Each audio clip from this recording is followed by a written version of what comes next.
Happy late Thursday. Welcome to the Sci-Fi Center. Another edition of the semi-overnighter. Difference between a semi-overnighter and a midnight express, which we will get back to one day when there's nothing to report. But the main difference between the two is one of them has a topic, a centralized topic, along with open discussion, and the other one is just us talking for about an hour. This is almost a midnight express because the only real topic that I have to really talk about, obviously, was the Crow trailer. Don't know where Brad is right now, so we're just going to go ahead and say hi to everybody, and then we're going to go right into it. What are your top Asian countries as far as like visiting or want to visit? I mean, Tokyo, Seoul, South Korea is great. Manila, the Philippines. If we're talking Southwest Asia, then obviously there's a different. I was there on war, but everything. But those would be my top Asian countries right there. Yep, it's crowing time, and I got mixed feelings about this. Like I said, I'm committed. I'm going to go see it. So it's not like the trailer wasn't going to like dissuade me one way or another. I am a huge Crow fan, so I'm going to give this movie a shot. I have some issues with it though. There are some issues. That none of those issues that I had going in were solved by the trailer, but at the same time, I don't feel a certain way about this movie as I did before. So I'll go into that. Also, if you'd like to donate to the show, help the show out, help get me a frap, help get me, equipment for the show. Like I said, we're about to transform the way the show looks and feels. It will no longer be. Eventually, I got to get everything done, but eventually, it will no longer be in this part of this the house or office area. So I still don't know what the fuck TRA is, so I'm hoping you guys are having fun with that. Forgot the haters of the Crow trailer was dope. I love it. I'm not gonna go that far. I'm not gonna even approach that, but I will give an opinion after we watch it. Crow reboot. Actually, it's not a reboot. It's a remake. Crow remake looks better than what MCU has released in the last 5 years. No, at least I didn't think so. But like I said, I'll give you my opinions. How you doing? I wouldn't put great on it either. But like I said, I agree with him. South Korea, Japan, Hong Kong. Yeah, Hong Kong. I left out Hong Kong. Indonesia, Singapore, and Philippines are dope. All right, Crow looks great once again. It looks like something great for me, somebody who's followed the Crow since before anybody ever knew what it was, and before people who saw the movie even knew it was a comic character. I wouldn't put great. I did not an adjective I'd use. And no, Monkey Man looks. I mean, no. Okay, so now you're just fucking around. All right, so what we're gonna do while people bullshit in the chat is we're going to go ahead and bring up the Crow.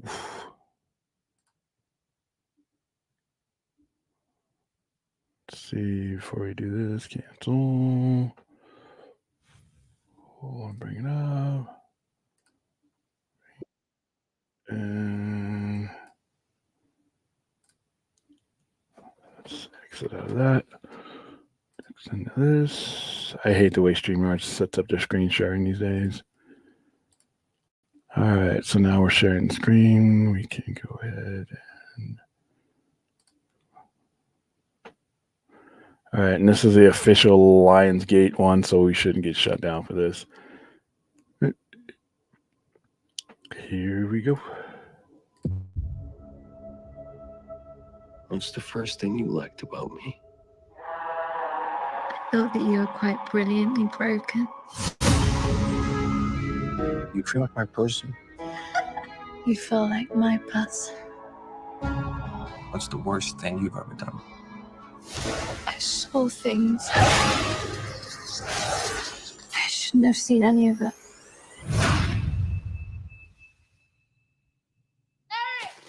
Julie! Julie!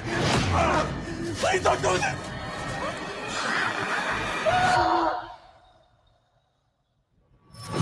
I feel you crumble in my arms down to When someone dies, a crow carries their soul to the land of the dead. But sometimes something so bad happens that the soul cannot rest.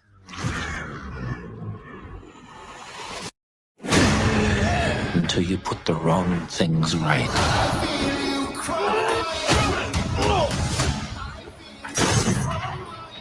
You were given the power of a god.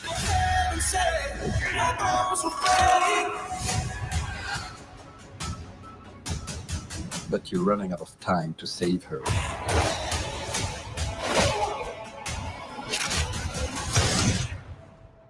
I'm gonna kill them. Every single one of them.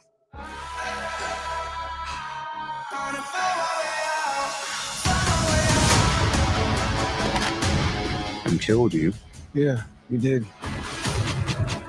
We have a problem. He came for us.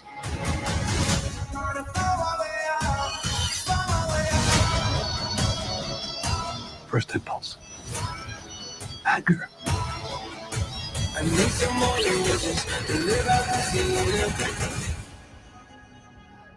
It's not anger. It's love.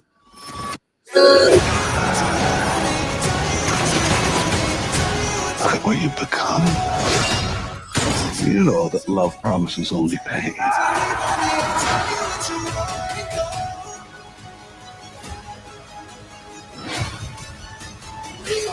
You have no idea what hell awaits you. No, I do.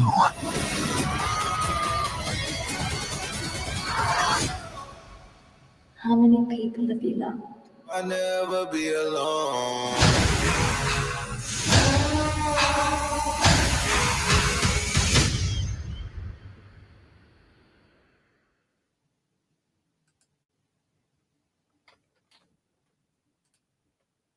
Okay.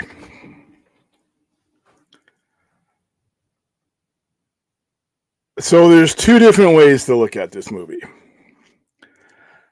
If you're looking at it just from a cool violence, fight, supernatural revenge movie, this movie is something I would pay to see. This movie looks fun. This movie looks good. I mean, with all the, in the era that we're in with the John Wick, with Monkey Man, with a lot of the things that are along those lines, this movie is fine. I mean, it looks like a lot of fun. We're going to probably promote this movie, and it looks like, it looks cool. I mean, I have no issues with this just on those bases alone. As far as being The Crow, it fails on more levels than it succeeds, as far as the trailer goes. I just didn't get the feel. And a lot of it is because, like I said, the original Crow had a time and place for the type of feel that they're trying to resurrect. And there were so many things, this is what I feared. There were a lot of things that are part of what made that Crow work that are just norm for today. There was nothing he did in that trailer that I haven't seen a million times in the last 5 years. But then I wouldn't mind seeing more of, except for the fact that you attach it to the Crow.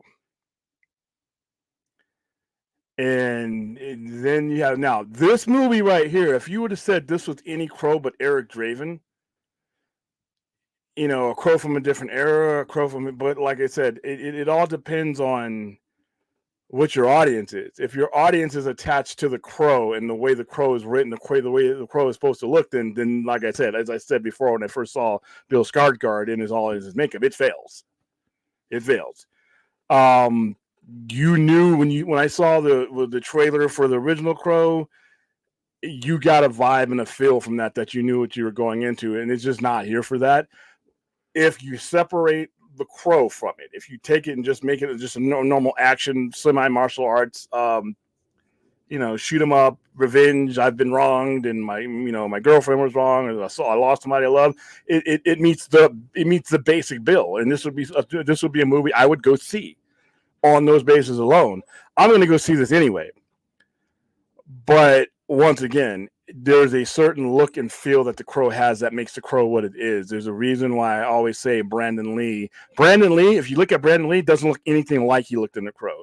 He became what the Crow was supposed to look like and feel like, and I just don't see it here. I see a possibly really good, fun movie to go see, but I don't see the Crow. So depending on what basis, like I said, if you weren't around when the Crow was first breaking through, if all you know is the Crow is retrospect, it's probably going to be more acceptable to you. So, and that's fine. I mean, and go enjoy that movie because I'm going to go watch it too.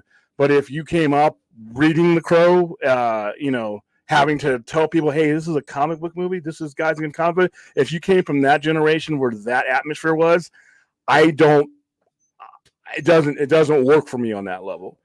But like I said, so when I go see this movie, this is the first trailer. I don't know how many more trailers. I don't even have a release date. Didn't give me a release date there. It's not trash though. It's not trash as long as you judge the movie on just a basic supernatural revenge type movie. It may not even be trash as a Crow movie, but it's just they probably would have been better off going with a Crow because there are thousands of crows. That crows resurrected thousands of people for that night of vengeance. There was no reason for this to be an Eric Draven movie. This could have been, Crow something else, and did what the sequels back in the 90s and late 2000s failed to do, which was move on from Eric Draven. So that's my opinion of the trailer. Really, really nice visuals and stuff. That where he being pushed into the pool of blood. That's cool. Some of this stuff in the movie that I can see from the trailer works on just my regular geek supernatural horror, violence type of nature. So it works on that level. But as a Crow, I just don't see it. That's just me though. Okay.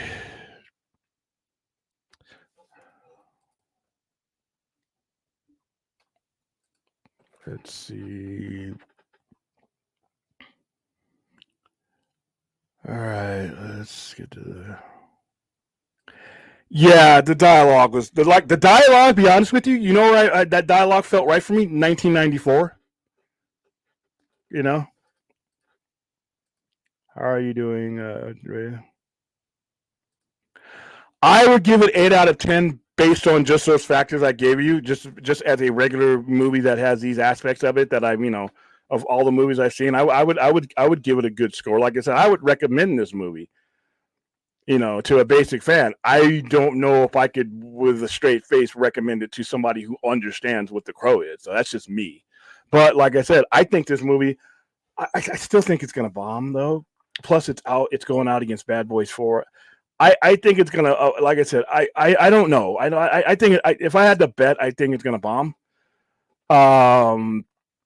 Just nothing that really makes it special about today's movies, like what The Crow did. The Crow was special even by 1994 standards. The Crow to this day is special even by standards that are 30 years ago. That movie right there, although it is fun and it looks like I would pay to see it based on the trailer, it doesn't. I don't think it has that kind of magic that And plus, once again, there's a lot of things going against it that you will never be able to replicate, and not only good and bad. So, yeah, I saw Grant Morrison's response, and I'm gonna just leave it at that. I mean, Grant Morrison's earned the right to have his opinion. I don't agree with his opinion.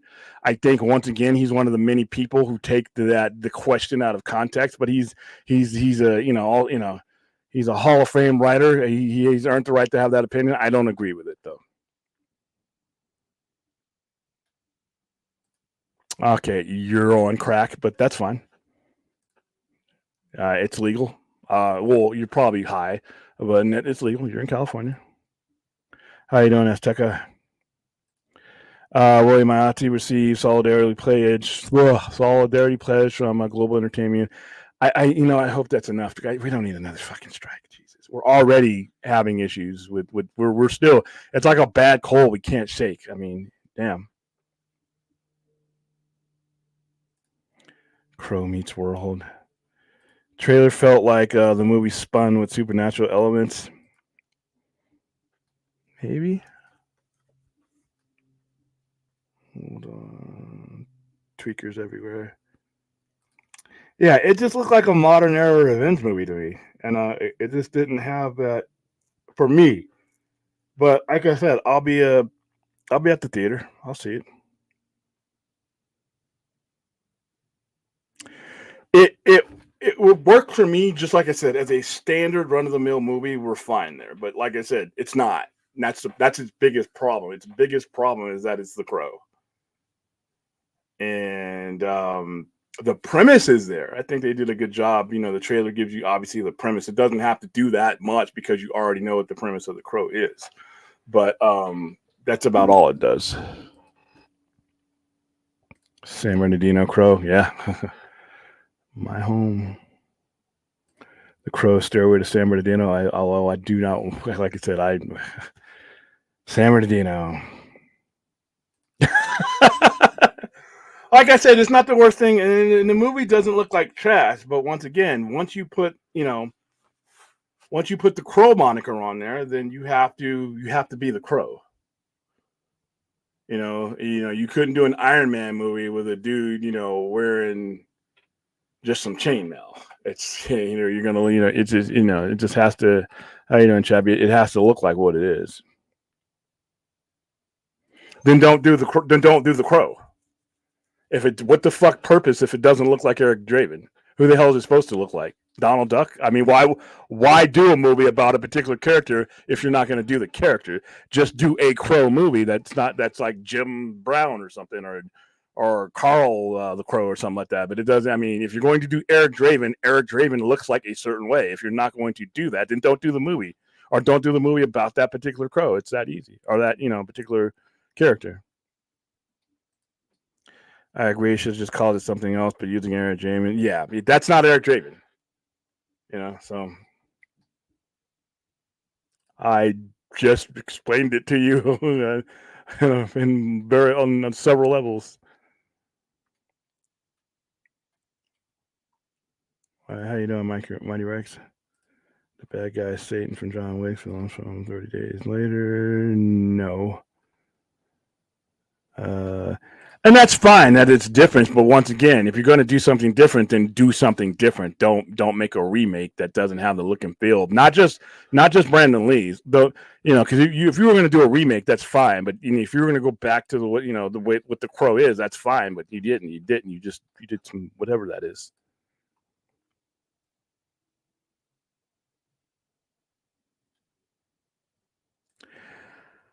And that's fine, but it's not just a different interpretation from the original movie. I'm leaving Brandon Lee's out of it at this point. I think that's one of its biggest things, is that you're going to be in the shadow of that movie, and that's not going away. But you didn't even it doesn't even look like the Crow from that J.O. Barr created. And if you're going to go with that drastically different, just make a different movie. At some point, you have to be and look like what you are. Otherwise, you're something else, and that's fine. I would have been, like I said, seeing this trailer, I would have been okay if they did a Crow movie, but it was a different Crow. It wasn't Eric Draven. It would, and that fits in this modern era. But the fact that it's Eric Draven, the fact that that's Shelley, the fact that whole situation is just, it's weird. But well, I haven't seen the movie yet, but like I said, from just his look and those stills, I wasn't feeling it.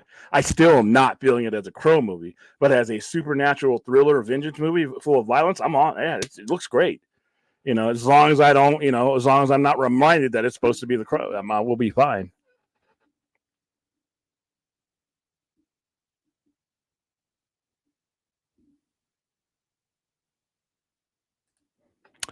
Bombed by nobody's gonna fucking care that it got released. How about that, Fourth?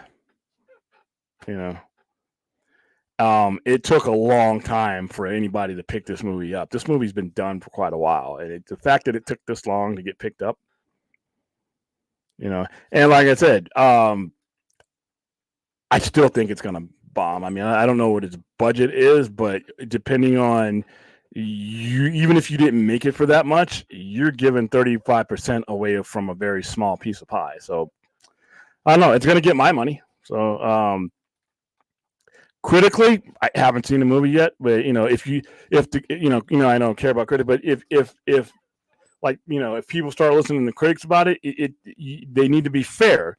If you judge it by just some bargain variety, I come back from the dead, kill my enemies, and live happily ever after thing, then it looks like that's fine. Judging on that criteria, it might do well. But if you judge it on The Crow, adaptation means that if you're not going to adapt it, then don't do it. Then you're going to have some issues. Yeah, same here. I think it's one of the most accurate ones, and that was one cool thing about The Crow is its accuracy to the comic, its look, its feel. Like I said, Brandon Lee does not look like that. Brandon Lee looks like the way he does in The Crow because that's what The Crow looks like. So, for those of you, like I said, if you're like under 40, maybe you're probably going to be in line with this Crow because you just weren't there. You just weren't there for that. I'm not trying to call anybody a kid or dismiss anything, but you have to understand what made The Crow successful to begin with. And it was a lot of things that are just not in that trailer. And I don't think that they could replicate. That's why I was like, you're really going to do this. You're going to, have an uphill battle.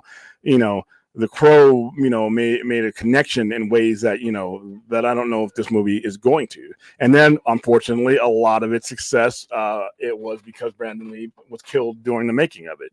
The curiosity effect. It's kind of morbid, but that's this movie, thank God, doesn't have that. Oh, yeah. Oh, it comes out. That's right. The Crow came out in May of 1994. It's been long. It's a hit or miss. This movie would always be compared to the original. I'm saying it for sure, and I give it to him. Yeah, it's always going to be compared to the original. That's where it's going to get stomped in that regards, and there's nothing they can do about that. I mean, once you decide to make a remake of something that iconic, then you've already resigned that you're gonna take that criticism.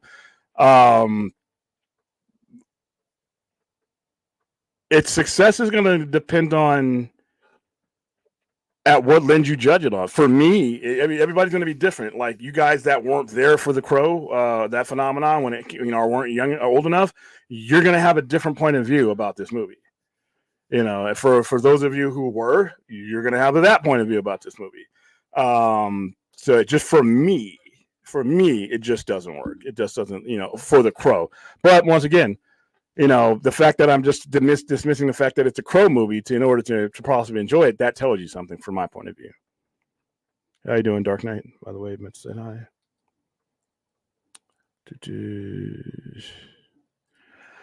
It just sucks that you're probably going to hate the Crow movie before it comes out, mostly to do with Brandon Lee. And in fact, once again, what do I always say? Most remakes and most reboots, if you want to call it a reboot, most of them fail for a reason because they cannot corral what made the original special. That's why I would say most reboots fail. Fanboys like to give you this, this goofy fantasy math that they do great. They don't. Most reboots fail. In the bigger, the more iconic the original was, then the more, the steeper the hill you have to climb. So when you do these things, they have to be awe-inspiring and mind-blowing. I didn't see anything awe-inspiring or mind-blowing in that trailer. I saw a movie that I would pay to see, but I didn't see a movie that would make me, currently make me feel like I did when I saw the Crows trailer, the original Crows trailer, and when I saw the Crow the movie. But a lot of people just hate remakes and reboots. Most people hate remakes and reboots. So I mean, there's going to be a lot of people hating on it. That's whenever you redo something, you're always going to have that built-in fan base that and to me, the fact that they were remaking 1994 wasn't completely, a dead end for it. I wish they, like I said, when I heard the concept of it, I'm like, how are you going to do that? There were just too many things that fell into place that made 1994 what it was that you just are never going to be able to replicate. And by the time you try to make it suitable for 2024, you've basically made a movie that's not an adaptation of the movie. So, but that's a decision they made, Exactly. That to me would have been, a little bit better because now you're basically telling me the same story for the most part that I saw 30 years ago. And when The Crow, and like I said, I would love for people to take The Crow, like I told you before. I had a couple of different stories. When I first opened up that I wrote down, that would have been, The Crow is the only common thing about it's not even when you're talking about The Crow, you're talking about the bird. Brandon Lee's character, Eric Draven, is not The Crow. That's not even, they don't even name him. He's just Eric Draven.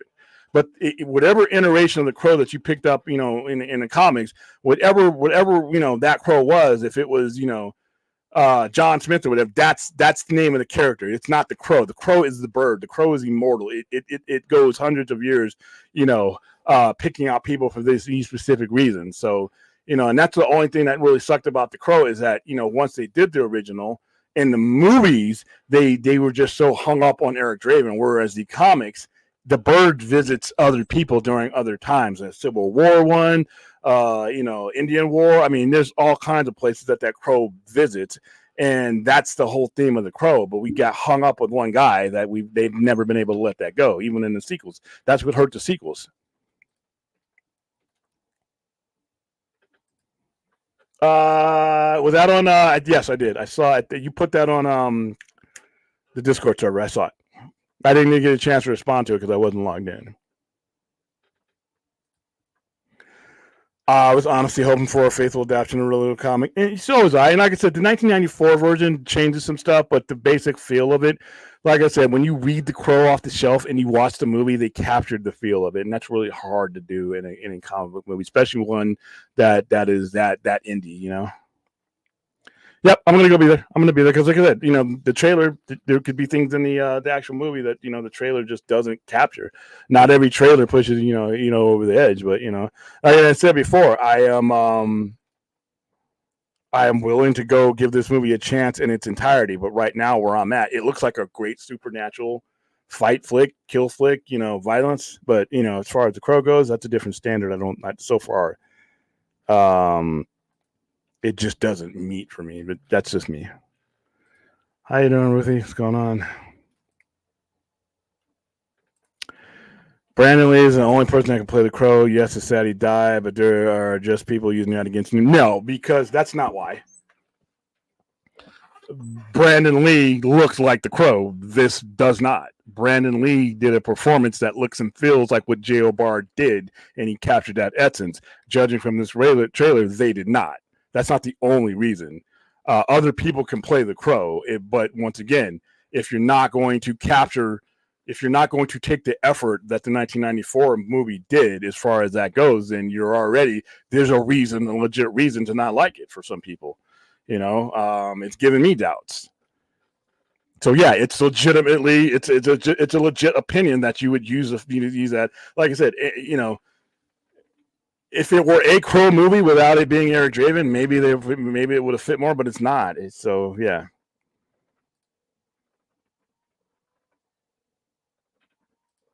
But here's the thing, though: then make your own thing. There's two things: you're making your own thing or you're adapting. There is no in between. The in between adaptation and your own thing is called failure, and that's why a lot of these things fail. So if they were going to do their own thing, then do another type of Crow movie, or do some supernatural movie and just take the Crow off of it. It's not their own thing. It's the Crow. J.O. Barr established what the Crow is, not these people in 2024. J.O. Barr, the writer, the guy who created the image in which Brandon Lee transforms himself into. That's the person who dictates that.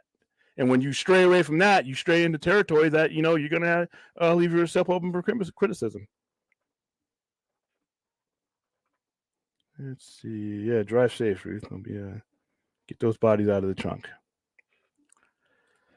Aztec, I don't think anyone said that Joga, you can make the Crow with Eric Draven or not, but this particular look and the director went, ain't it supposed to be gothic? They don't look like, yeah. And like I said, there's an atmosphere that, like I said, if you watch the Crow, like I said, a lot of you just weren't there for that original Crow trailer and how it felt, and I just wasn't there with this. If you're gonna do your own thing, then do your own thing. But once you make decisions to adapt something, that's what it is. You know, it should have a recognizable tone and feel and look to the thing you're adapting, or just make another movie, call it something else. You know, don't try to copy the makeup. The makeup wasn't, I don't like the makeup job either, so that's just me. Rational Skeptic, William, during the court hearings, they said that Al Baldwin's behavior on the set, Russ was unprofessional and disregard for safety. Do you think will happen? He'll be acquitted and he should have never been charged. This is a waste of money. I feel bad for the woman that died on the set. I feel awful. That should never happen. Shouldn't be using that type of ammo anyway. But that's not his job. The armorer, the person who was found guilty, that's the person who put that weapon in his hand. That is the person, as far as he's concerned, he's using a prop gun. He has no reason. You think you have to ask your question this: would he have fired that gun if he'd have known that there was a chance that there's a round bullet? There's somebody whose career who is hired and who is on set specifically for the reason to make sure that that gun had what it was supposed to have in it, and it's not Alec Baldwin. I don't think he should have ever been charged. If you want to file wrongful death, and they settled that out, but as far as like legally goes, I don't think he should have been charged. I think he's going to be acquitted. Let's see, Mighty Rags, too iconic to replicate, but Mike, that's a byproduct. You know what? If it gets people into buying The Crow, and especially not just the Eric Draven stuff, some of the stuff that Kitchen Sink Press put out, that's good. If it gets that interest going, then that mission would be accomplished.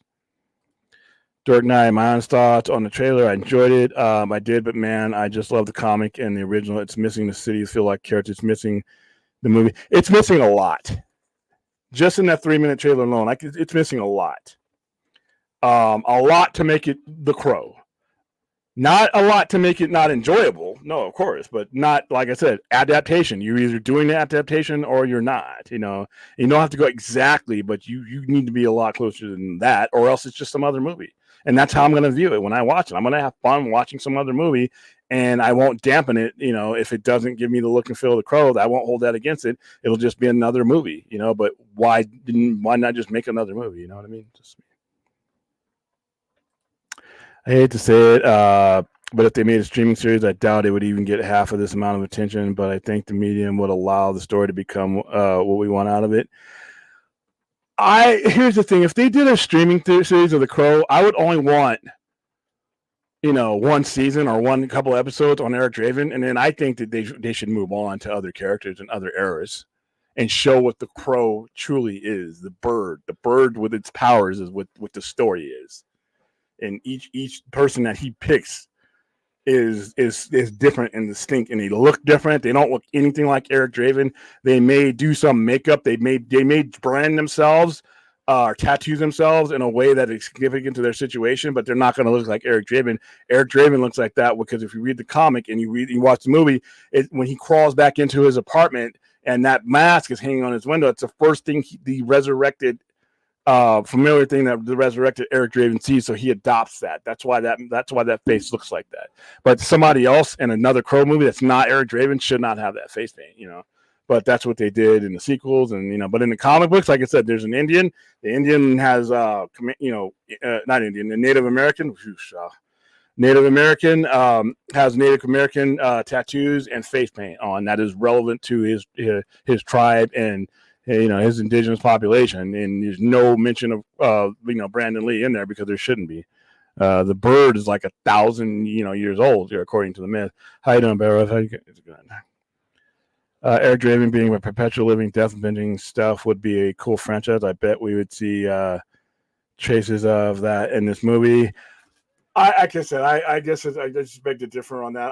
I think Eric Draven is a Crow story. Had they followed the comics, then like I said, I think they would have got more life out of the franchise because once again, you have different people and different circumstances. The bird is the only constant. I don't know who the fuck Brad is.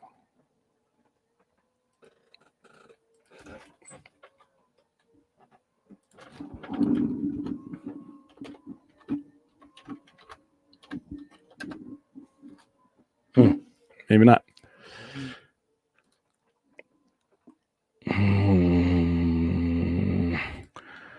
As someone that a remake person and believe you make a great remake, that's a lot of words there. Then then do something else. Once you start changing something to the degree it's no longer recognizable, you may have just go the other 25% and do something completely different. Doesn't make any sense to do it under that.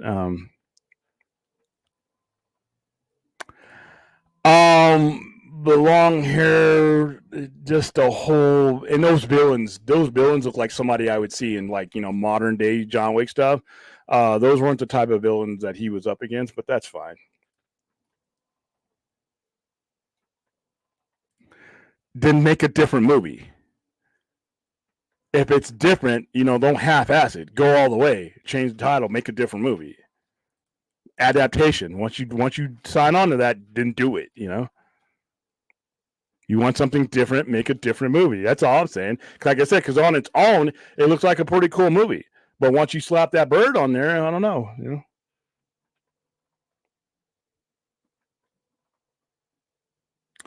The character, here's a problem with that, Forrest. It's not just a 1994 movie. The character is gothic. And once you cannot do The Crow without doing gothic. It is interwoven. The 1994 movie was just adapting what the comic is. The comic is gothic. There's no way around that. And that's what I think a lot of people don't understand is that you take that goth out of that. I mean, that era goth out of that, you take away The Crow. So they were just adapting what the comic already is. So it's not the 1994 movie was gothic. The 1994 movie was gothic because the comic is gothic. You know?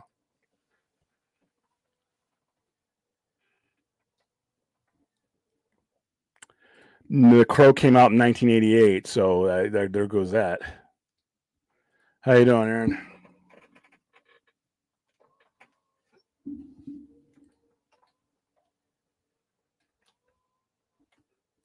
They're all female crows, though, and they don't come from Eric Draven's environment, so they are different, you know. Danny Martin, I thought the Crow trailer was pretty good, and it's the first movie trailer in quite a while that made me feel like I want to go see a movie based on what I saw. I'm open to a reimagining, but it's not a reimagining though. See, that's the thing. When you reimagine something like that has those distinctions to it, it's an adaptation. Like I said, for a supernatural movie filled with violence and vengeance, I'm on board. For the modern era, stuff like that. But like I said, it's just when it's just not The Crow for me. But like I said, I don't expect you guys that weren't there to experience what The Crow was when it first came out and when it first made that connection to on screen. I'm not expecting you guys. It is 100% impossible for me to ask that of you, or to knock your opinion because you weren't there for that. That's not fair. But it is what it is. The comic in the 1994 movie had that synergy because the movie relied on the comic for its look and feel.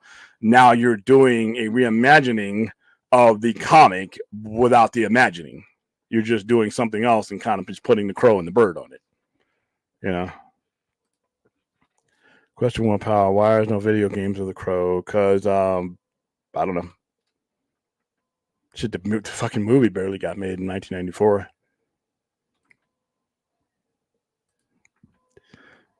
Yeah, I mean, I don't know. I mean, I don't know. I mean, I don't know why the mid 90s, I never really asked myself that question. That's a good question. Yep, hit the like and subscribe. Heartburn already. Hit the like and subscribe button. Let's see. Let me do that. Reverse. Make sure that nobody's. Hi, Mandy. I know Mandy's watching. All right. So. I remember I dressed as a crow for Halloween back in the 90s. If somebody asked if I was Sting, I'd say, yeah. And that's the thing, though. And Sting obviously got that from, the Crow. That's how big a phenomenon was. He used it as his NWO days. The Crow trailer for me was pretty good, but I'm missing something. I can't figure out what it is, though. It's missing a lot. Like I said, and a lot of it is going to depend on what point. There's no wrong answer. If you're jazzed about this trailer, I'm all for it. Like I said, there's just two ways to view this movie, and I can understand if a lot of people would dismiss it if they are Crow fans that are faithful to that particular looking Eric Draven. There is no, like I said, there is no license to for them to make it look like something that it's not. They can do it, but there's that's what you'll have. What's going on, Danny Martin? Yeah, that was kind of weak though. I never watched any of the straight DVD sequels. Don't. But it looks like they went from retelling it. Yeah, and it was bad. That's why they failed. That's why those failed. But you couldn't retell the Eric Draven story after The Crow because of the way the story laid out. You couldn't do it. That was his one night. That's what he did. Once you started, trying to dick around with that, instead of what they should have gone, they should have gone and done another Crow movie with a different premise and a different setting. That's what The Crow was. Eric Draven was the first one that we saw, but he was not the first, and he was not the last in the mythos of The Crow.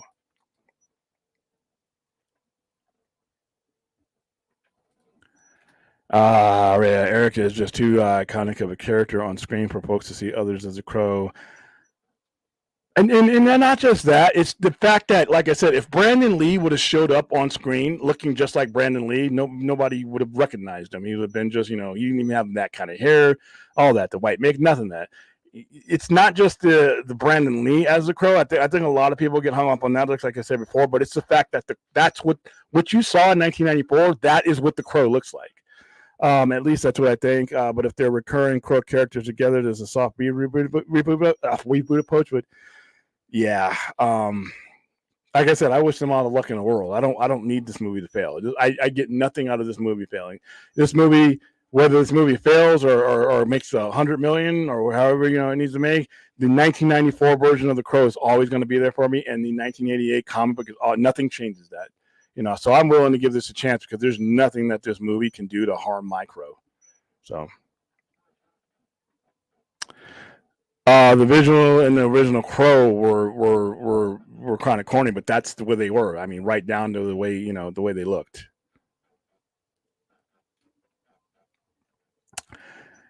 Okay, but see, here's the thing: just because it's not in style doesn't mean it's not an integral part of the movie that it probably must have.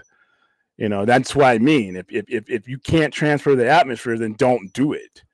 Do something that fits in 2024. If you want to do a Crow movie like this and it's not Eric Draven, and you change it up. Don't do the makeup. Don't do the makeup looking like Eric Draven because you're saying it's not enough goth, but at the same time we're trying to take the elements of it. It just doesn't work half-assed. But once again, it's gonna be interesting. Like I said, I'm intrigued to see how the audience is accepted, because on the one hand, you have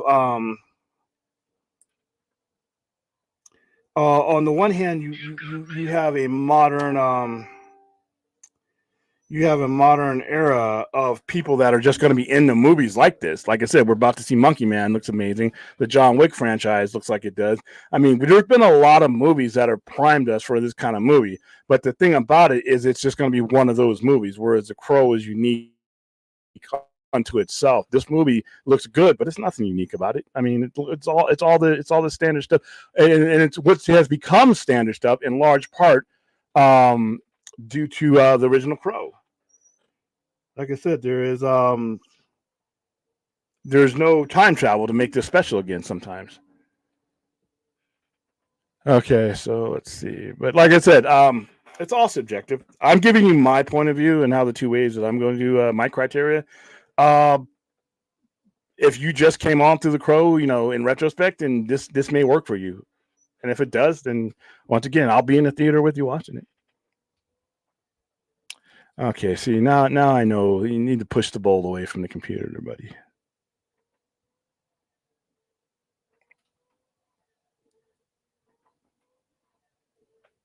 All right, let's see. Yeah, and there was a lot of people dressing up the Crow, a lot of people, especially in like the mid-90s.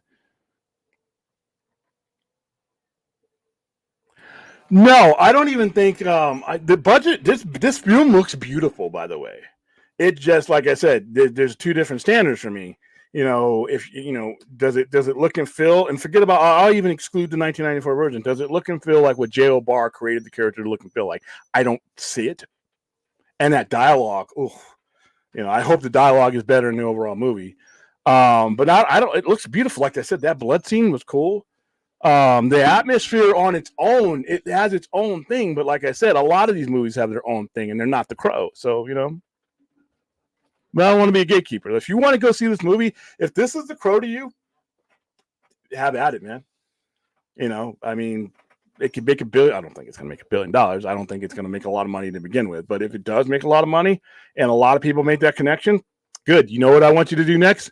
Come down to the Sci-Fi Center or any local comic book store and pick up The Crow and pick up some of the sequels, the real sequels of The Crow, and get involved in reading comics. If the worst thing that comes out of this is you come down to the comic book store and pick up The Crow, that's great. Fuck it, I'll take that. That's a win. If I get more people coming into the center asking, oh, hey, what's this Crow thing about? And I get to show them, good, I'll take that. Someone should do a Kickstarter for Sega. Oh, man, why do we got to bring up shit that makes me feel fucking old? Someone should do a Kickstarter for a Sega Genesis 90s style graphic-inspired Crow game. Oh, my goodness. The Fro. Oh, my God. Fun fact, there was a Sega Saturn. Oh, my goodness. City of Angels game that probably got shot down any chance of a follow-up. And then the Saturn itself was like, wasn't that like super expensive? I remember that. Oh, my goodness. Fired up. Goth was not... Yes, it was. The entire look of The Crow was goth. It's part of the story. I don't know which book you were reading, but it's part of the story. It's a large part of the comic. It's a massive part of the comic.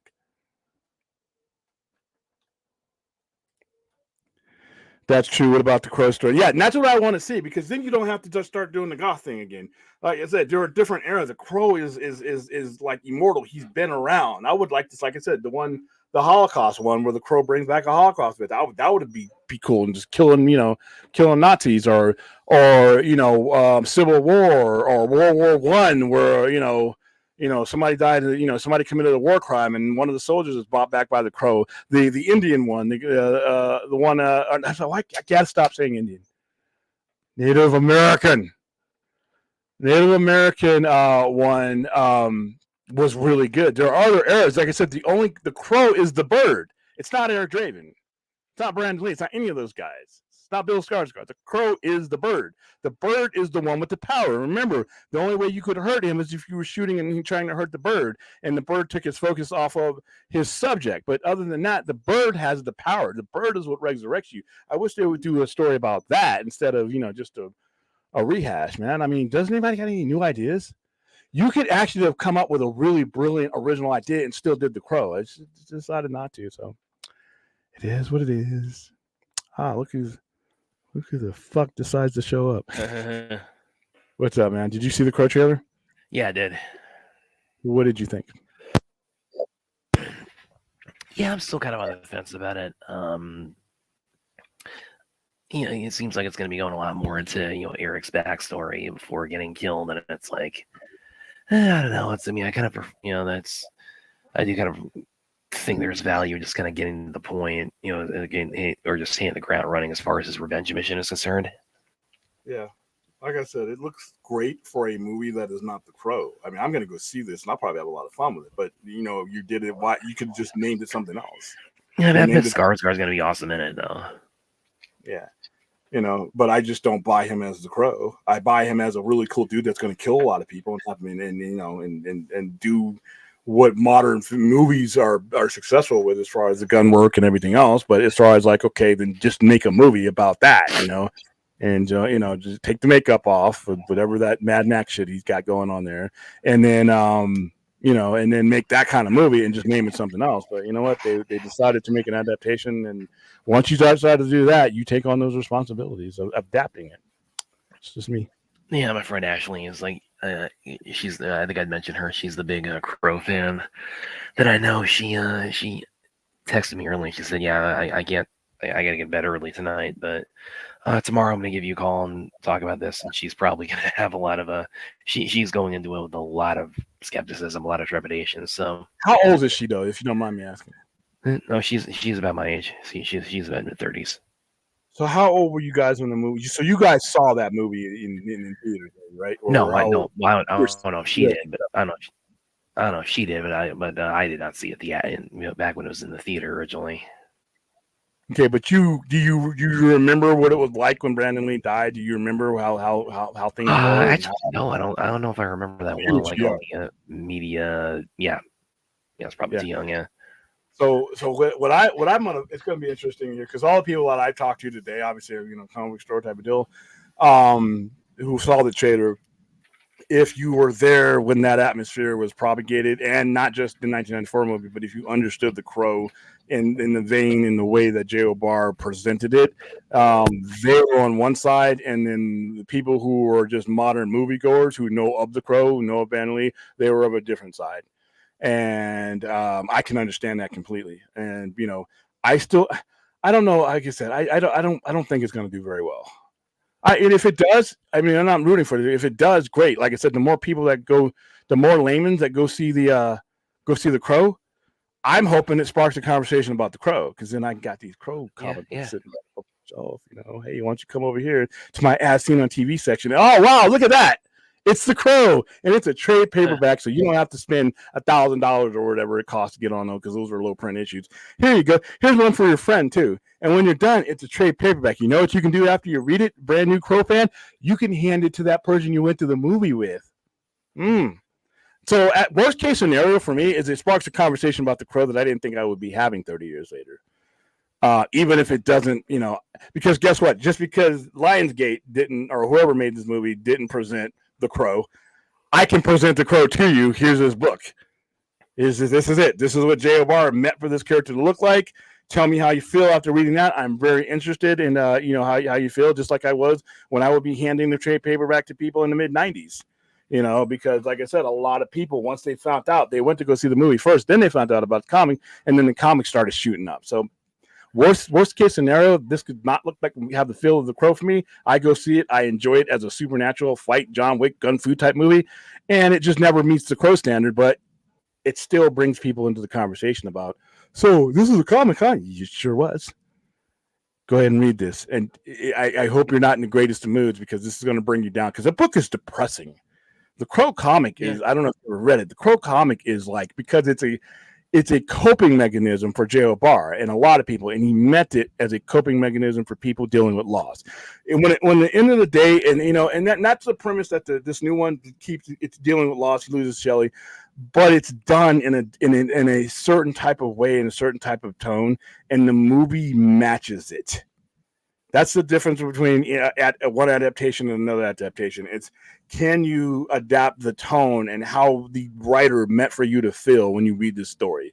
Is that tone translate? Because it's about loss. If this core story is about loss and dealing with loss and anger, then, and if you carry that over in the same vibe, then you've done it. Because otherwise, it just can't be Bill Skarsgård is doing the same thing, like he's killing all his enemies. It has to have the vibe for it to work. The comic had to have the vibe for it to work. And the reason why the Crow worked is because Neil Gaiman had already, it started creating an atmosphere for that to be okay. It didn't have to be about superheroes and capes. It could be about you as an adolescent or a young adult or any age, dealing with anger and loss in a way that, is not going to get you locked up. This was an outlet. So that's to me, that's part of it's important. But once again, if you like this trailer, go get your ticket. And after you get your ticket, head down to your comic book store. Did we already play the trailer? Do you want to pull it up? Yeah, I already played it. Cause I just started out with it. But like I said, I don't think it's trash. I see some people saying it's garbage. It's hot garbage. I'm like I said, it doesn't meet my standards for what that particular Crow is supposed to look like, but it's not trash. I mean, there are some beautifully done. It reminded me, what it reminded me a little of, some of the visuals is Hannibal, the TV show that should have never got fucking canceled. But the imagery, because in the Crow itself, the imagery is different. It's done starkly. In this one, it's done vividly and like more of a dream sequence. The dream sequence in the Crow are just outright, violent. And this one has imagery. So on its own, it looks like a pretty decent movie. I don't know how much money it's going to make. I don't know how much money it costs. I think it's going to struggle. Plus, it's up against Bad Boys 4 on the same fucking weekend. I think also the one thing that I am, this is more of a technical thing, but one thing I am kind of enjoying as far as what they show in the trailer is that, with a lot of like the gunplay and the effects, Yeah, it feels like it's like because just the advanced technology, they are going to be able to go a little bit more in depth as far as like Eric, being able to just survive anything because he's he has the crow. He's been resurrected by the crow. So yeah, because of course the original still had plenty of that, but it was still is VFX technology obviously has advanced 30 years, so it looks like they're going to be able to kind of go a little bit crazier with that in this. So I think that'll be interesting. There's a lot more blood. There's a lot of blood in that. Like when he shoots him and he realizes he's not dying, and he just keeps that one scene where he shoots him from behind, he shoots himself in the stomach and gets the guy behind him, and then he uses a sword to get him. That looks cool.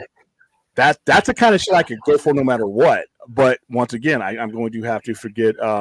Yeah, it's got a little. I think it's got a lot. Like I said, on its own, it's going to be a fun movie. I'm going to go to this movie. I'm going to have fun. But am I going to go see a Crow movie and have the look and feel that it's Crow from my standards? I don't think so. That could change. I still think that looking back, when Jason Momoa was attached as Eric at one point, it's like nah, he would have been amazing as Top Dollar, I think. Yeah. And here's the thing, though, or I think he would have been a better looking Crow. But here's the thing: I would have rather them not retold this story.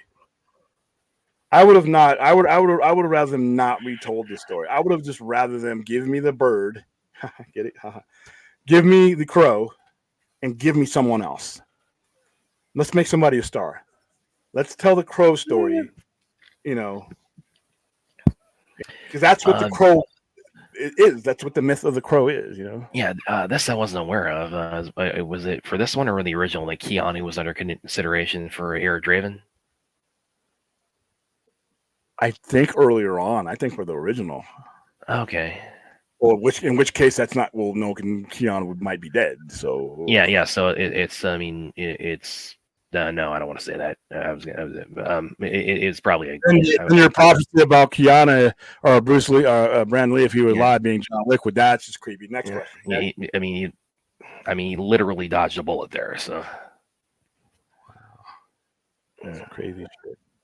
Keanu obviously would be just in the abstract would make a great Eric Draven. So, and yeah, maybe if they thought about it for this one, it's like, because Keanu, of course, has become a much bigger star in the ensuing years. So yeah. How far? No, hold on. Let me grab this one. Hold on to that one. No, dude, that's your okay. Aesthetics of the original did not impact the story. Yes, they do. You can't see you're too generic when it comes to this shit. If you're going to be generic, then make a generic movie. Why are you adapting something if you're not going to adapt it? It doesn't make any sense. You can take it out of the story and it would still be the same. Fuck no, you can't. It's not just the story. It's the look and feel of the story. And that's the look and feel that J.O. Barr created. You can call it the clown beginning. Okay, then do that. Okay, I'm fine with that. Let's call it something else and not take it on as a Crow movie. But if you're going to not only make a Crow movie and you're going to make Eric Draven the character that already his look is defined, it's not up to us how Eric Draven looks. It was up to J.O. Barr, and that's what the character looks like. If you want to make something else, yeah, right. Let's make the clown or make the sparrow. I don't know. But it's the Crow, and it's not only the Crow, it's Eric Draven, a distinctively looking Crow. Like I said, I just think they missed the boat to just do a Crow movie, but a different premise, different person. That's just so yeah, how far did they give the Momoa Crow? Just a screen test. I wonder this. Yeah. It's like I'm not. Yeah, I couldn't tell you, but Eric or Jason was in that iteration was going to play Eric Draven, but no, it's like, guys, come on. Look at this right here and tell me that you couldn't, especially if you've seen him in Fast X, as the villain. Tell me it's like you couldn't have seen Jason Momoa as Eric Draven, going on, just going to town like this.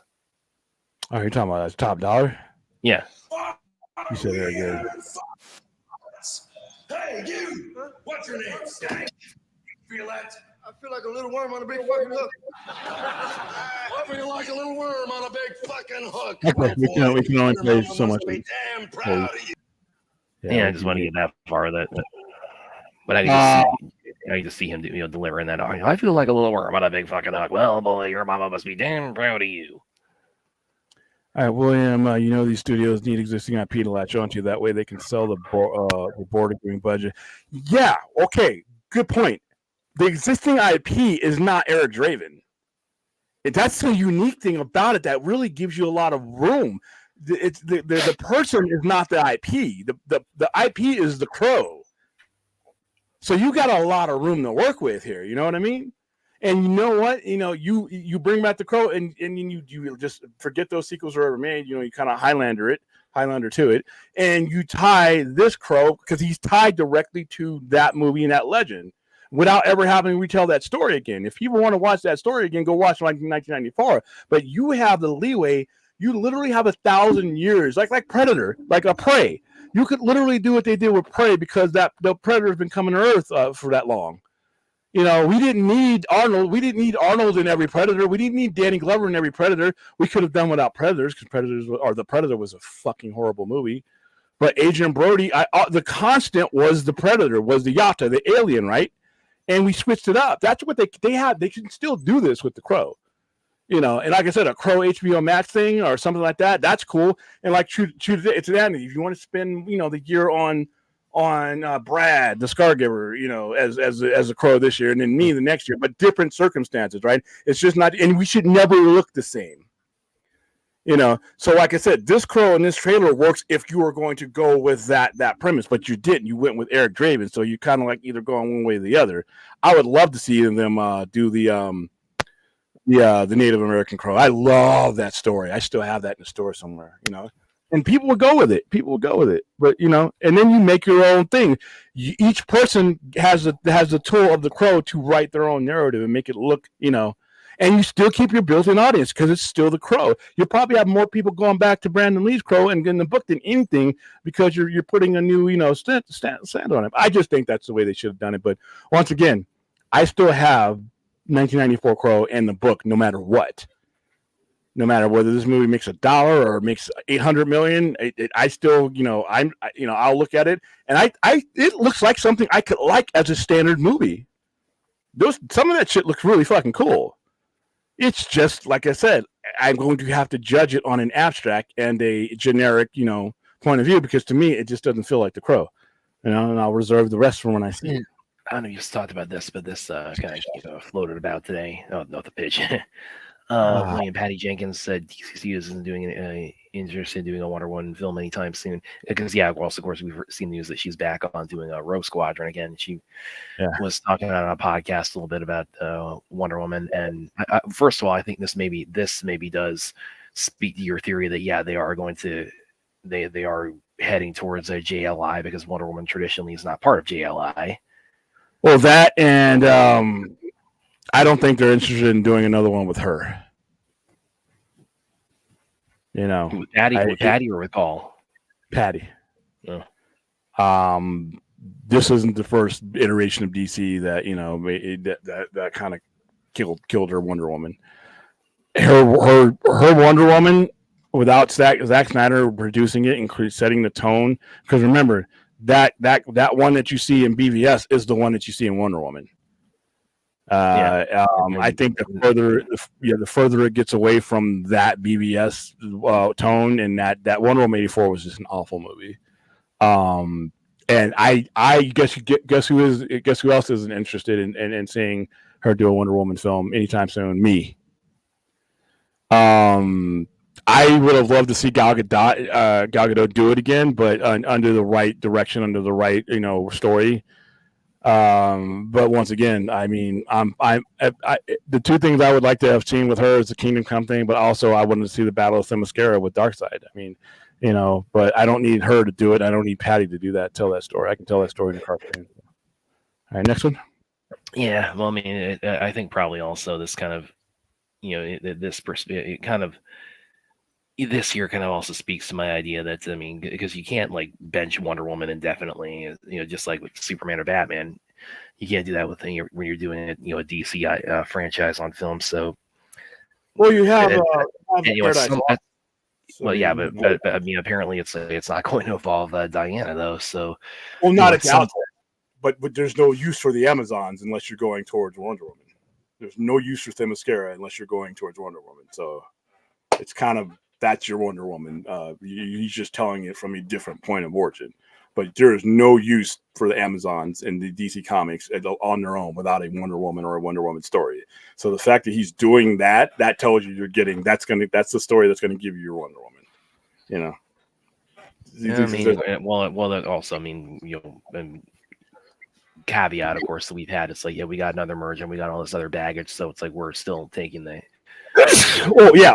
Obviously, this could never. Like I said, the further down the line this happens, and there's more opportunity for this company to be bought in a new boss in a new direction. That's true too. That's what any. By the way, that's when we talk about the band topic, which is DCU. That's what anything beyond Superman by James Gunn, because once again, that's not coming out until 2025, and anything can happen. I would be shocked if this company was still in the same hands or the same company by the time Superman comes out. Oh yeah, no, so that's No, they're going to. Yeah, again, I've said multiple times the writing's on the wall. This with all this talk of another merger. So that and the fact that, like I said, and people think I don't know what bath salts you guys are on when you think that the new guy is going to come in and just keep everything the same, but yet none of you. Can you give me the Feige one? The Feige one's really weak. That's probably the worst example of it because Feige had some very unique circumstances by the time that merger happened. Part of the value of that company was his legacy going all the way back to 2002. That is not James Gunn's situation. If somebody comes in, Feige was established as the most successful producer in Hollywood by the time some of this merger was being talked about. So James Gunn's not on that level yet. So whoever comes in is going to, is going to do their own thing. And Feige is not an example of that happening. All you have to look further is the company that we're talking about right now. So yeah, when we talk about DCU, we're talking about it in the abstract, if any of this stuff ever happens. All right. And with that, let's and James Gunn. No, back to the Crow again. Well, I mean, the name of somebody still involved with DC or attached to DC. Who would you cast as Eric Draven if Skarsgård and Momoa weren't available? I could do it. I would do it with Skarsgård. I think Skarsgård is a tremendous talent. I mean, I think Keanu could be a pretty solid Eric Draven. So yeah. I would cast Skarsgård. He would just look like the Crow. That's all. Because I don't think that's, to me, that's not the issue. It's just the design and the aesthetics of it is the Crow. You cannot separate the two and make something that feels the same. You can make something different, but then again, why didn't you just go ahead and make something different? You know what I mean? What about have we ever gotten a Crow video game? I don't think we have. I don't recall one. I think Rhea brought up Sega Saturn, which really made me feel like shit. Stop bringing. Please stop bringing. I want to start a fire. The gods will know us. Hey, you, what's your name? Skank, how do you feel? I think the world would be fucking up. Yeah. Michael Wincott just ate that role whole, as a top dollar. He is so much fun as top dollar in The Crow. Yeah, HBO Max needs more than just something. HBO Max needs a lot. I really hope that the new person who takes over this company floods HBO Max with and HBO in general with enough content. Because right now, all these streamers and that's what they need. They need to go the other direction. Not we're going to cut spending on streaming. Either you're stupid or you're lying. One of the two, or a little bit of both. I want the new generation to come in and say, we understand that you, the family of four or whatever, can afford to go to some movies and afford to go to not. We want to keep you entertained. We want to keep you engaged, and we want to keep you under our banner. So that's either in the theater or paying for our subscription. We don't want to lose you just because you can't afford to go to the movies all the time. We want you to go to our movies that you can afford to, but we still want you watching our content. We still want to connect you. We still want to be engaged. That's what's going to, like I said, the 55 or 60 year and below guy that comes in and takes over WBD and whatever the fuck it's going to be named at that. I hope that's what they take. To stop with this magical illusion bullshit that we're all going to just go crowd into the cinema and live happily ever after. All right. And if I'm purchasing your stock and you try to blow that kind of smoke up my ass, I'm going to be like, I need your replacement because you're just lying to me. How can I invest money when you don't even have a honest plan? And the dinosaur theatrical model that there's guys are telling you that they're going back to is just not the plan. It can't be. I can't take you seriously if that's your plan. All right, next one. Let's see. Rational says, William, imagine Kylar comes back. I posited this kind of My first choice. semi jokingly. Yeah. I said it seriously. Not semi. Fuck it. I need somebody who's willing, who understands his customers, who is actually, the customer, and not the old dinosaur dudes riding into their 70s and in their 70s. I need the contemporary, and it needs to be somebody like him, in my opinion. Crow on you. Crony It's like Reeves. Keanu Crow. I used to eat bat there when I was alive. They have really good noodles. Let's see. Chappie says, I actually like the Predator. I had fun with it. I never watched a movie where it was like, That movie is horrible. Hour and a half I will never get back. I am wasting my life. I am wasting oxygen here. I'm wasting my soul. That movie was awful on ways that it wasn't even funny. The parts where it was supposed to be funny were stupid. The parts where it was supposed to be serious were stupid.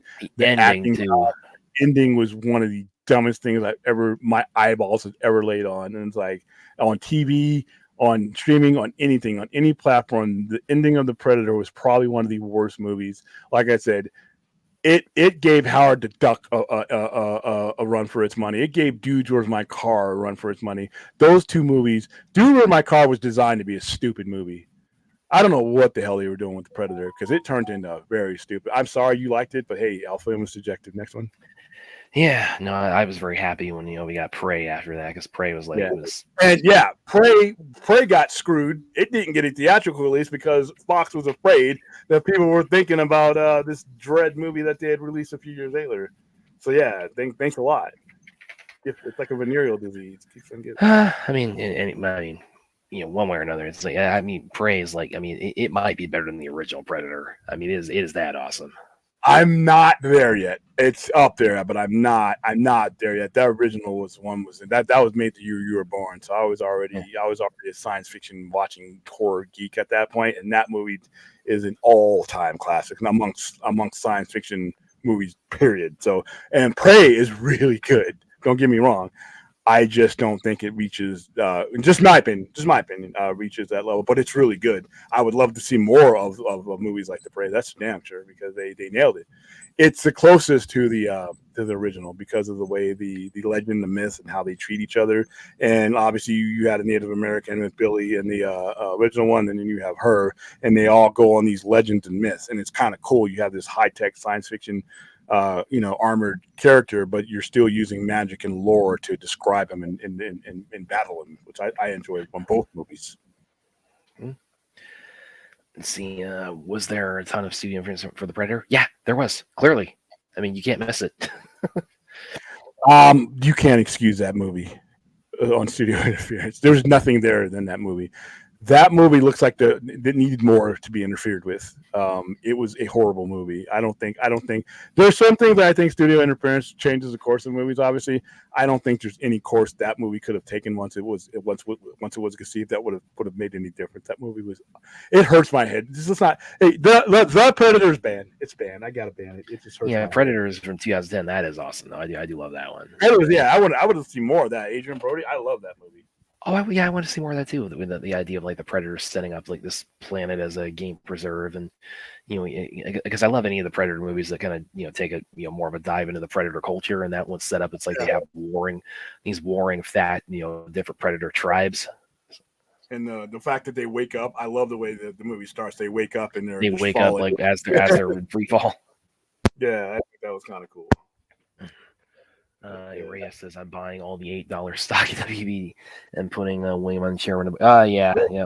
Where is it at? Because Ray, let me know when you do that because I definitely have my ideas about what we're doing with WB and DC. So it's like, I coordinate that with me because I definitely want to do that. But yeah, if you haven't seen this, a Film Junkie put out he was talking about this recently where the stock situation with WB is like. At their peak, their stock was $77, so they had dropped almost $70 since then. And cherry on top is that the stock was at its peak on March 19th, 2021, which of course is right when Zack Snyder's Justice League was released. Now, keep in mind that the merger itself really hurt this stock, but that's not the reason why it is at a paltry $8.50 right now. Yeah, holy shit! I mean, it's just wow. Is there any? It's. I mean, there's no indication it's heading back up, right? No, because here's the thing, though. You just had a $1 billion movie in Barbie, and had a lot of. I mean, I think a lot of it is the debt, but I think a lot of it is they're relying. I mean, it's just how they've handled. And we have personal issues with how they've handled, but just in general, the last 5, 6, 7 years, how they've handled these IPs to their value, the raw asset value of Batman and Superman aren't there because of the way they've been mismanaged. And now you're starting over again. That's just like I said. I don't think we have comic book fatigue, but I think we have just unfulfillment fatigue. And I think the general fan and the stockholder just doesn't see anything special about WBD unless you're going to buy it for cheap. And I think one of these big companies might do it because, once again, the $29 billion in debt doesn't hurt them. $29 billion is Apple could fart that out. Amazon could, cough it up literally. And then, Apple could have, come and put it out of their shoe. Well, that's why I'm starting to think, kind of what you said. It's like they are probably, Aaron, yes, so yeah, pretty much. The hostile takeover only one, but yeah, that's why I'm leaning towards now in this next pending merger. It's like Amazon or Apple or one of the tech giants that kind of lean more towards kind of what Kylar's mindset was as far as stuff he was implementing. It's like, it's like they're probably the most likely candidates to try to get the to be the next merging company, because then you could exploit it on levels that WB just can't. Most of these guys have networks, and so if they do want to put it on TV, and I don't think, and I think it's stupid that people think, well, we could have it on TV and still have it on the big screen, because nobody fucking confused Grant Gustin as the Flash with Ezra Miller ever. But I think that a more visionary company would use all their assets available, and they would be able to do it. It wouldn't be like the WB where it was just there as a Ponzi scheme, in my opinion. They actually, if it's, if it were to become, I don't think Comcast would absorb the debt, but Comcast has USA. Comcast has all kinds of networks. Amazon, literally. I would like to see Amazon do it, because Amazon has a different goal than studios do. Amazon wants to bring you to something. They want to bring you to your website, their website. So I think the whole confusion and the multiverse type of thing, you would probably have a better chance at Amazon, because they're going to do whatever they need to do. They're not worried about confusion, because Amazon knows people aren't stupid. They want you to come to their website for the pots, the pans, the socks, the drawers, everything else. And the plumbing hardware, as Doug Lehman recently pointed out with Roadhouse. Dude, he ends up showing up to that premiere, by the way. I hope he just shuts the fuck up, be honest with you. Because I think that really hurt him incredibly, especially when you had with the main actor that everybody knows. More people know who he is. They know who you are. And he's just refuting you. I'm like, dude, why are you doing that? He's a good director, too. Why just stop talking? All right, next one. Sorry, I'm buffering here a little bit. Just bear with me.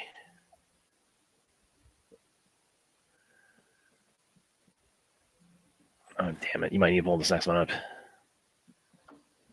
Hold on for a second. On a different screen. Where are we at? Are we down on here? I really can't think of any actors outside of Skarsgård for The Crow. He seems like the right guy. I don't mind him as an actor. I just think the design is in the feel is a little, it's a little goofy. Also, Rational says, William, it's crazy how Zach persuaded AT&T to give him 7. Well, no, it's not that crazy, because I mean, it's like pretty like everything William laid out as far as like Amazon's mindset. It's like that's pretty much the same mindset AT&T had, and should still have. By the way, should still have. The fact that they've abandoned this. Listen, guys, I had as much fun at the theaters. I might go see Ghostbusters, even though I didn't see the last one, because we're doing a promo of it. I'm going to see people at Honey. I'll go see crazy movies on big screen. I enjoy the theatrical experience, but I'm not stupid either. I understand that as a single person with disposable income, I'm not a guy with 3 kids, a mortgage, and a wife, maybe single parent or not single parent, but single working household, maybe double, even if you're doubling, I'm not, I don't have the type of situations that the average actual family does, and I want their money. So I can't make what I'm creating. Do you want it to be seen or not? That's what it comes down to. Do you want the leverage of it being seen, or do you just want it to not ever be made? So, I have to understand that the average family of 4 can't afford to go to all these movies. They have to have another way to see them. I mean, it's why, if you want, certain things to be finished or completed or made, whatever, term you're using, and done so in a way that's not like, it's not that they would look at it as we're not competing with ourselves with already established with DC Studios, like something like Amazon or Apple are probably the company that's your best bet on that. Yeah, because you're creating content for people to gravitate towards, and that's the future. Yeah. I can imagine he's crossed. It might have crossed his mind, but I don't know if he. No, he's understanding that impulse buys are stupid now because of Twitter. So I don't think he's gonna be doing all that. Vince says I think Trailer is great. I don't look at it as a remake, but it's a different adaptation of the comics. All right, good way to look at it, man. A different adaptation of the comics than a different adaptation. Those words don't necessarily go together when you have the source. You see what I mean? Even if you did a different adaptation of Superman, it's still recognizable as Superman. There are still things, and with the Crow, it's such a delicate IP. But like I said, it depends on how you understand and how you perceive the Crow. That's what this is going to come down to. I didn't talk to anybody today who is of my age group that saw that movie and knows and understands IP that thought that trailer did it for them on a Crow level. Had a lot of good things to say about it as a movie in general, a generic movie, and with all the elements in it that make us go today. But then that's not the Crow movie, So what am I judging it on? If I'm judging it on it's just a real cool movie to go see, or am I judging it on the Crow? If I'm judging it on the Crow, having had the comic in my hand as it came out and having watched the movie, when half the movie, if not more, the people in the movie didn't even understand what a comic book was in that regard, and that their comic books weren't superheroes, 100% of the time, then I'm going to have a different standard. And that trailer just didn't meet the standard for the Crow. But like I said, looks like a fun movie. I'll be there. Fort says Pete Davidson for the Crow, and get my hopes up. The funny thing about that is I want to see Pete Davidson do a role that asks more of him than what he's put out. Yeah. On tap. I think that guy, you can only judge him from what you've seen, but I get the feeling that guy has a dimension that he can kick in under the right director. If he gets like a Denny Villeneuve, or if he get even a Nolan, I don't like all his movies, but Nolan gets the most out of his people. Writer directors like that, I think he's just waiting for the right creator to bring it out of him. But until then, all we have is a slapstick shit he does. But if you watch that semi-biography that he did, about the guy whose family his father died on September 11th, because that's what happened with Pete Davidson. But when you every now and then you get a performer that you can kind of see past the veneer. After the attacks of October 7th, he was hosting Saturday Night Live. And his opening monologue, if you want to go back and look at it, the October 8th, 2023 opening monologue, they didn't do a cold open. He just comes out here, and it being a terrorist attack, he could relate. And that was a different Pete Davidson than I'd ever seen. And that's him being real, but I could see the clay there for somebody else. He, like I said, there are certain actors out there. I wish Jim Carrey had gotten to that level. To be honest with you, I think Jim Carrey took a lot of roles that never really gave you the full dimensions. I mean, yeah, Ace Ventura and stupid shit like that might have been fun for everybody. Yay, let's poop out of a rhino, whatever the fuck that was. But how many more times? It's stupid. But how many more times did he miss out on? Truman Show type stuff, or Man in the Moon type of stuff, or Eternal Sunshine of the Spotless Mind type of stuff. The majority of his movies were buffoonery, But that guy, he stopped acting now, but that guy really never tapped into that dimension that I think would have made him an all-time great. I think Pete Davidson is young enough to still do that. So I know you guys are bringing it up as a joke, but I actually think that guy is got untapped. Let's see.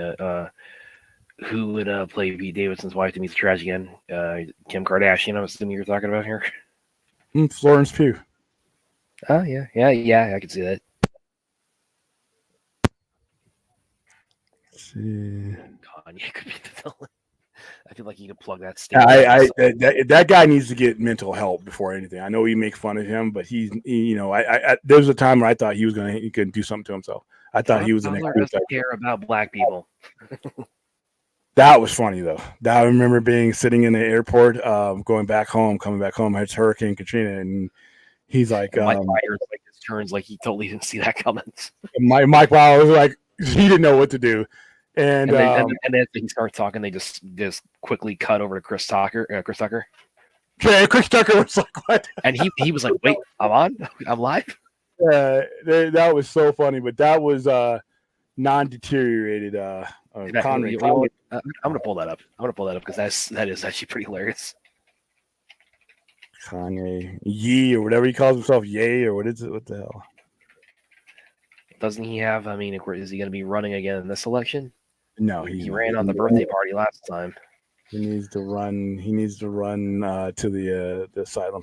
I like Bill a lot, though. Like I said, I think all the Scar Guards. They're just a family full of talented people. I just would have gone in a different.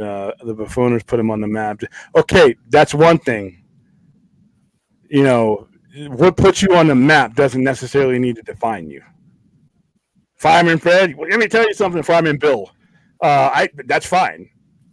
But that doesn't need to, you should evolve. He just, in my opinion, never evolved beyond a certain point. And I think he could have. I think he could have been brilliant.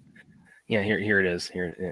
Because this just absolutely took over the news for like 5 days after this, back in 2005 after Katrina. And subtle, but in even many ways more profoundly devastating, is the lasting damage to the survivors' will to rebuild and remain in the area. Destruction of the spirit of the people of southern Louisiana and Mississippi may end up being the most tragic loss of all. George Bush doesn't care about black people. Please call. That was hilarious. Oh, that was live, and for Chris Tucker to be again, he's expecting to be on in like 5 minutes, and then it just goes straight to him. Yeah, that was somebody. I was watching that live when that happened. That was just so funny. I mean, that was somebody like in the in the broadcast room who got tapped on the shoulder and said, "Okay, cut away from him right now." Yes, I have got it. Oh yeah, Pizza and Good Burger too for a quick cameo. Well, we didn't need to bring that up. That's not what I meant by potential, by the way. No, a couple of them actually want to replay the Crow trailer if you want to do that. Sure, go ahead and pull it up. Okay. Pull up the Lionsgate. Make sure you pull up the Lionsgate. I don't feel like getting kicked off. Probably going to get hurt anyway because it uses original music, and a lot of times when the trailer uses original music or music from they ding you. But lately we've been lucky. Okay, get it up a second here, guys.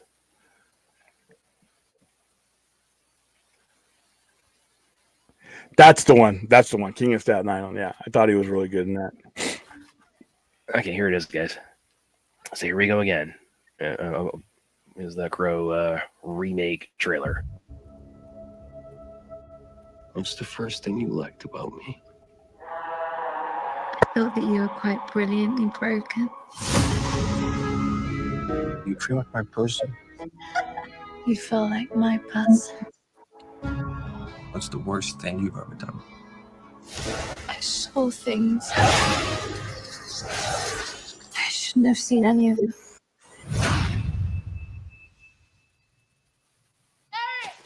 Julie! Julie! Please don't do this!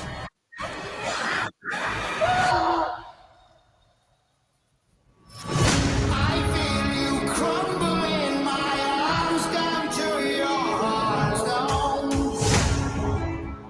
When someone dies, a crow carries their soul to the land of the dead.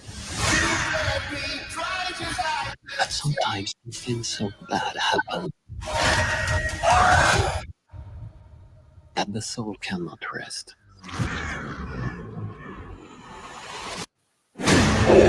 Until you put the wrong things right.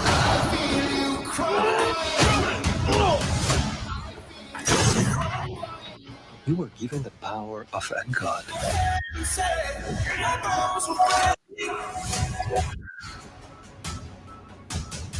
But you're running out of time to save her.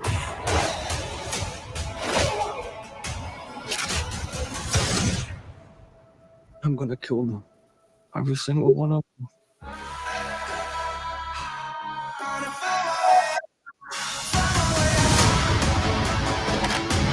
And killed you? Yeah, you did. We have a problem. He came for us.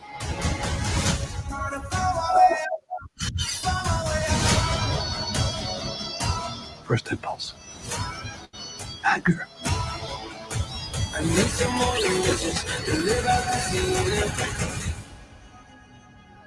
It's not anger. It's love.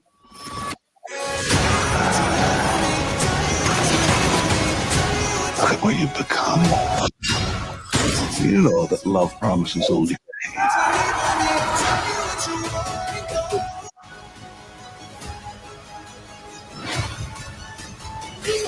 You have no idea what hell awaits you. No, I do.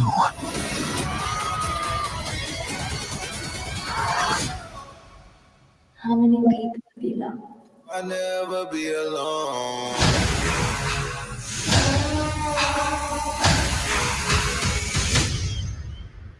Then make a different movie. You could have made this movie and not made it The Crow, and it would have been fine. I mean, Yeah, I think for me, the thing I'm most looking forward to in this one is, again, this is more of a technical thing. No, is that Ozzy Osbourne?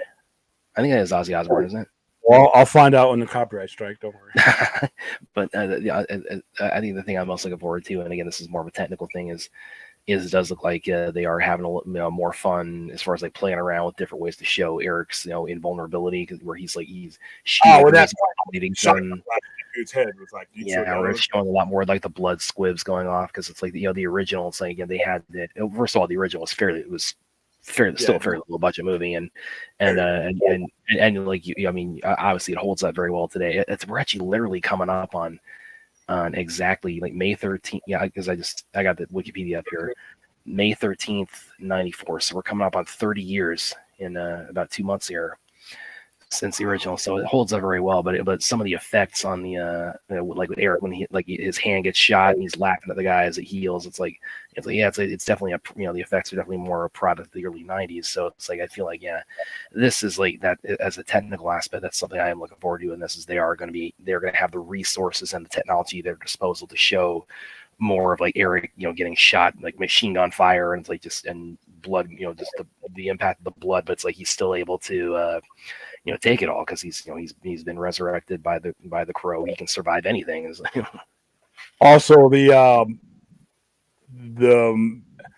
one of the things that it might be cool is you're giving, because the modern audiences who don't know the Crow, which is going to be the majority of the people that are going to go see this, possibly, who knows, is why the Crow is what the Crow is. And so he's kind of giving you, whereas in the original movie, the 1994 movie, they did not. And even in the comic book, they didn't really explicitly explain it until like a forward in the book where it explains the legend of the Crow, but not as associated with Eric Draven. All he does is he shows up as Eric. She's getting raped, and he's being killed, and he gets shot in the head, and his head's smoking. He's just telling him, just look away, we'll get him. That's what he is. He's basically vengeance speaking.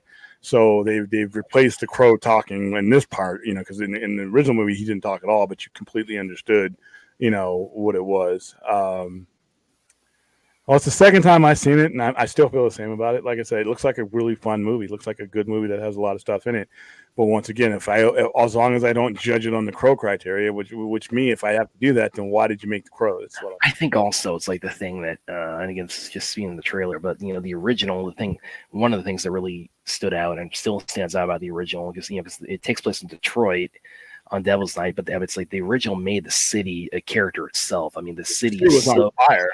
The city is so but it's so decrepit. It's such an urban hellscape, and so they made it like the city within the Crow itself is such an attribute and such a part of the characterization of the original. It's like the new one's not. It feels like the new one does feel like just fairly kind of like generic urban city landscape too, which is that could go either way for it as far as the overall how this is going to stack up. But we'll see. What the one knock that I want to hear is people saying remaking it disrespectful to Brandon Lee Hill. Nah, it would be disrespectful to the disrespectful part about the Crow is that they keep trying to bring back Eric Draven's character instead of just moving on with the Crow myth. I mean, well, the whole point. I mean, the opening narration says it's like this only happens sometimes, where it's like something so terrible happens that the soul can't rest. So you have to go back and set things right, and then once you have, then you can finally pass on. And that was the whole point of the original. It's like he went back. So one of the comic, Yeah, so he goes back. He gets justice on the guys who killed him and his fiance. It's like now he can rest in peace. I don't ever think you're disrespecting an actor when you remake something. That actor did their job. That actor, and well, his case, he passed away doing it. But that actor is always going to be in that movie. You don't disrespect people by making stuff like that. There's a lot of people. That's the same people who hold on to to Michael Keaton's Batman or Christopher Reeve's Superman, who can't. They think any other iteration of those characters is disrespectful to those characters. I'm like, those characters played a role for the time that they were in the light. It's, I don't mind someone else playing it, but once again, I think you should have more respect for the IP than actually any individual actor. So that's just how I feel. Let's see. Rhea says he has a few here. I think the love aspect wasn't so blatantly said on screen and text. It's obvious in the trailer already. That's not necessary. That's not necessary because in the story, it's done in flashbacks, but it's not. Yeah. It's not. Yeah, it's not an important part of the comic book. It's there. Obviously, that was his fiance and what happens to her, how she was brutalized. But they don't dwell on her too much. You see her in dream sequences, but she wasn't as involved in the story as that. But that's their take on it. Instead, they could have alluded to the demons he fought when he was alive and how that influences the pursuit of vengeance. But who knows? Maybe that will indeed happen in the movie. I feel like this is going to open differently from the original, where it's like it's going to open with like Eric and Shelley in their normal life. Then they get killed. They're in prison. I mean, they're in prison scrubs and shit. So, once again, here's where I'm not on board with it. You're making that part of the story when you're just adding that. That's not part of their story. That's not part of Shelley's story. That's not part of Eric's story. That's it. The whole point of the original Crow was the random, the random violence that was going on in Detroit that time, and the way that the people that they had an issue with the slumlords was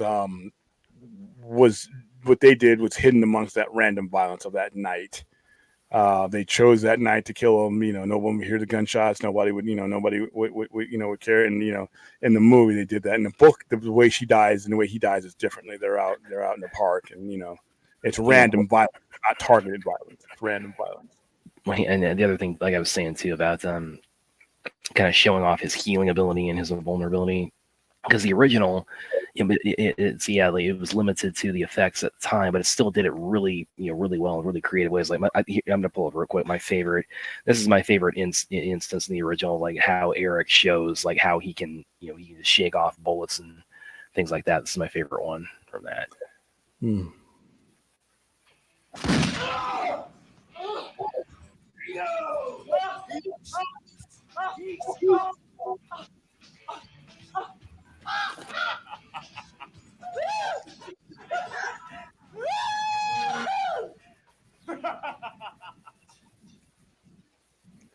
When he first meets Bernie Hudson's character, he's like, "Move and you're dead," and he's like, "I say I'm already."